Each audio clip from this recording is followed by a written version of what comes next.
If you go back and revisit some of the television you watched as a kid, you might be surprised about what networks used to regularly throw in front of you. Some of our most beloved childhood favorites and cult classics were actually pretty terrifying in their own ways. Here are some TV shows that gave us nightmares as kids. Are you afraid of the dark? Probably every kid's favorite scary show in the 90s, Are You Afraid of the Dark, included quite a few nightmare-inducing moments. For example, the tale of the pinball wizard, which probably kept some kids away from arcades for a few years. Excuse me, sir. Hey.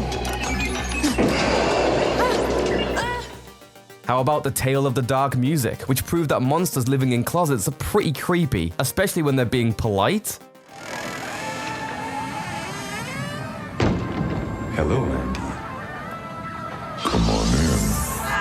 Even watching it today, there are some pretty horrific concepts. Alien abductors, the old lady down the road being a witch, ghost clowns. These terrors and more could all be found on cable TV and during many sleepless nights. The Nightmare Room. When the lights fade and the moon rises, anything can happen. The WB's version of Are You Afraid of the Dark, The Nightmare Room, also included a splash of The Twilight Zone, and it was occasionally just as scary as both. Based on the book series by R.L. Stine, some of the episodes were truly disturbing, like Dear Diary, I'm Dead, for instance, because nothing's better than reminding children of their own impending mortality and the fact that they may die at any moment. Many of the episodes dealt with ghosts and haunted things, but aliens and cursed summer camps also figured in. Unfortunately, the show proved short-lived, only lasting one season. Goosebumps.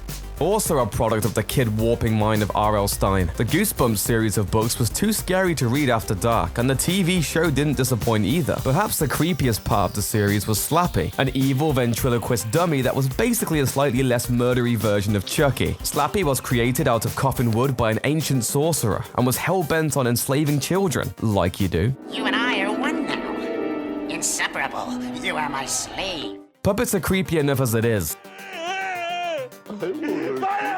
But we can never look at puppets the same way after Slappy had his way with us. Hey, that dummy can't hurt you. He's not even alive. He's dead.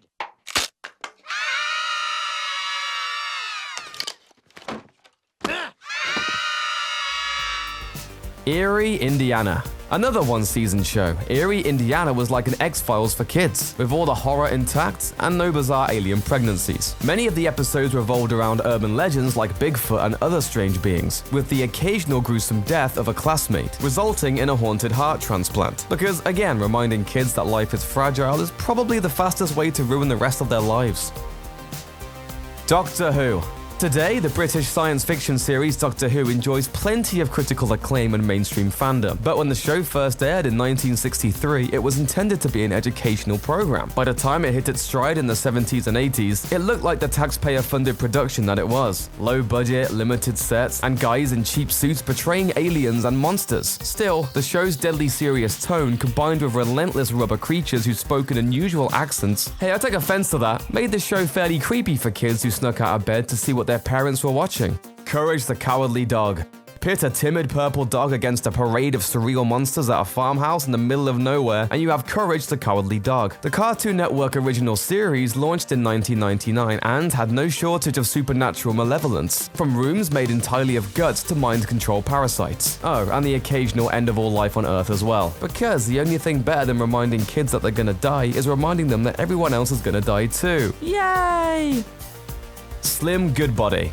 This recurring series of short segments which ran during Captain Kangaroo in the 70s was supposed to teach kids good habits, like why it's important to exercise and that vegetables are healthy. But creator and Slim Goodbody actor John Burstein went about doing that in a questionable way, by wearing a form-fitting flesh-colored unitard decorated with realistically rendered pictures of the inner workings of the human body. Organs, bones, veins, blood, guts, everything. Unfortunately, Slim Goodbody wound up looking like a serial killer who glues his victims' organs to his body. Amazingly, Burstein still tore schools with his Slim Goodbody character. More amazingly, schools let this guy in the door. I'm wonderful and special! You know what else is wonderful and special? Keeping your organs on the inside of your body, you freak. Thanks for watching. Subscribe to our YouTube channel to watch more videos like the one you just saw, and leave us a comment to let us know which shows freaked you out as a kid.